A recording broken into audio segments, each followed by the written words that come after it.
Hello everyone.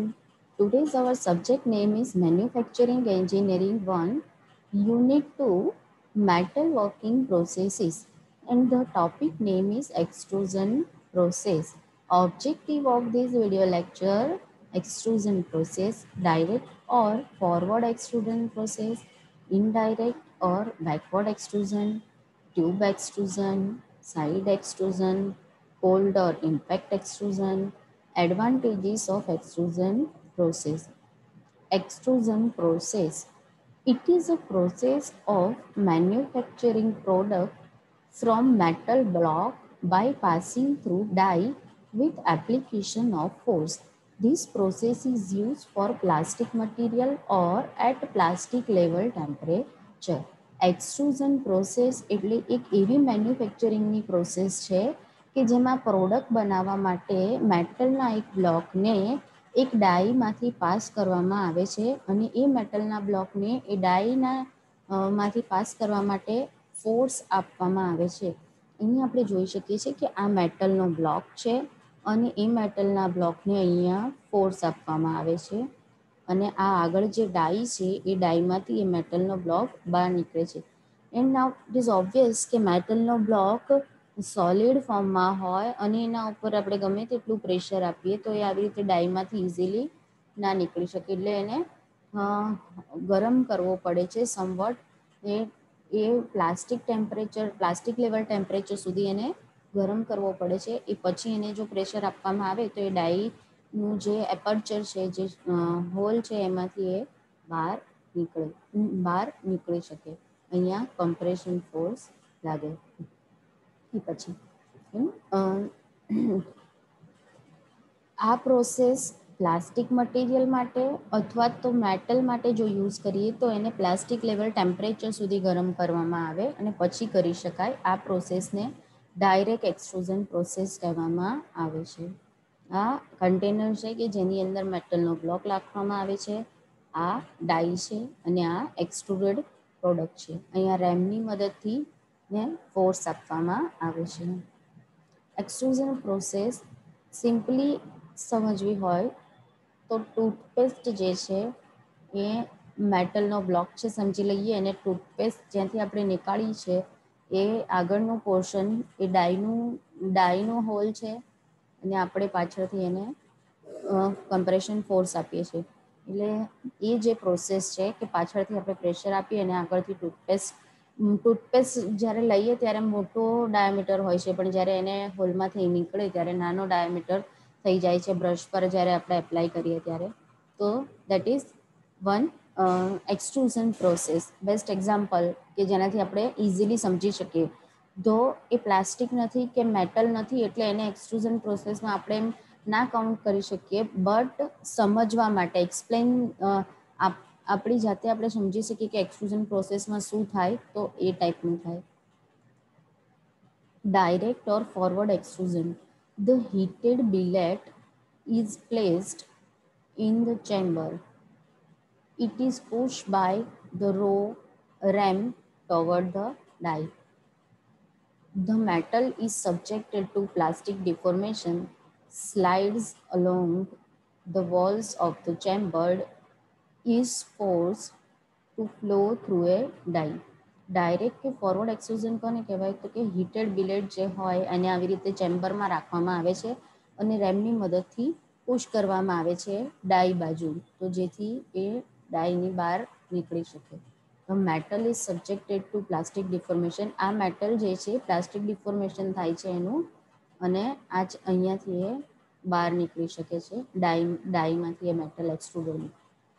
બરાબર, તો એ direct extrusion કહેવામાં આવે છે આ પ્રોસેસને. જે મેટલનો બ્લોક હોય એની પાછળની બાજુથી ફોર્સ આપવામાં આવે, પ્રેશર એપ્લાય કરવામાં આવે અને આગળ ડાઈનો પોર્શન છે એમાંથી પ્રોડક્ટ નીકળે તો direct extrusion. Now indirect or backward extrusion. The direct extrusion is the simplest, but it is limited by the fact that as the ram moves, the billet must slide or shear at the interface between billet and container. Direct extrusion જે છે આની આગળનું જે જોયું એ બહુ જ simple છે, પણ એમાં કેવું કે જેમ જેમ રેમ આગળ વધે તેમ તેમ બિલેટને પણ આગળ વધવું પડે. બટ એવરી ટાઈમ એ વસ્તુ પોસિબલ નથી કે કન્ટેનરમાં આગળ વધતું જાય બિલેટ. These large friction forces must be overcome by very high ram force which produce very high residual stresses on the container.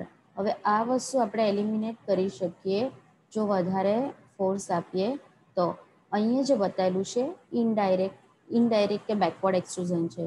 અહીંયા આ બાજુ ડાઈ છે, અહીંયા આપણો મેટલનો પોર્શન છે, મેટલ બિલેટ છે, અને ફોર્સ ડાયરેક્ટ એક્સટ્રુઝનમાં અહીંયા પાછળની બાજુથી આપતા હતા. ઇનડાયરેક્ટ એક્સટ્રુઝનમાં જે બાજુ ડાઈ છે એ જ બાજુથી ફોર્સ આપવામાં આવે છે.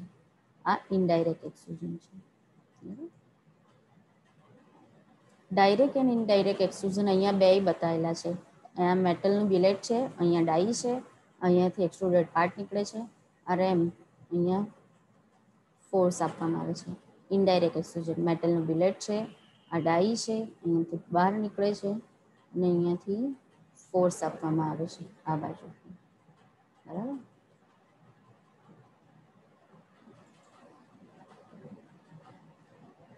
Now tube extrusion. This is one kind of forward extrusion. Tube extrusion જે છે એ forward extrusion છે. With this process, seamless tubes of aluminum, copper material are produced. Forward extrusion process છે અને આ પ્રોસેસની મદદથી સિમલેસ ટ્યુબ બનાવવામાં આવે છે એલ્યુમિનિયમ અને કોપર મટીરિયલની. ફોરવર્ડ પ્રોસેસ છે, મેટલ બિલેટ છે, આ એક ડાઈ છે, ડાઈમાંથી બહાર નીકળે છે, અહીંયાથી પ્રેશર એપ્લાય કરવામાં આવે છે રેમ. બરાબર. Side extrusion. This process is used for lead-like non-ferrous material cable sheathing. આ પ્રોસેસ જે છે નોન ફેરસ મટીરિયલ માટે યુઝ કરવામાં આવે છે. Side extrusion. આગળ જે પ્રોસેસ જોઈ ફોરવર્ડ એક્સટ્રુઝન, એમાં જે ડિરેક્શનમાં જે એક્સિસ ડિરેક્શનમાં રેમ એપ્લાય થાય છે એ જ એક્સિસ ડિરેક્શનમાંથી પ્રોડક્ટ નીકળતી હતી. અહીંયા આ ડિરેક્શનમાં ફોર્સ એપ્લાય થાય છે અને એને 90 ડિગ્રીએ એક્સટ્રુઝન થઈને પ્રોડક્ટ નીકળે છે. સો સાઈડમાંથી નીકળે છે એમ કહી શકાય, એટલે એને સાઇડ એક્સટ્રુઝન કહેવામાં આવે છે.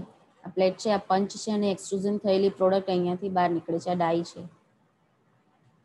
Maximum force is applied in this process. This process is basically used to cover soft materials like lint.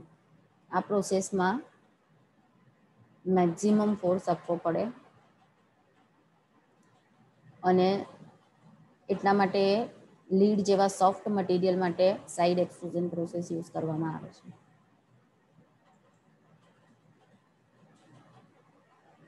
Cold or impact extrusion. In this process, a flat blank of specified diameter in the die cavity and striking it by punch with powerful blow.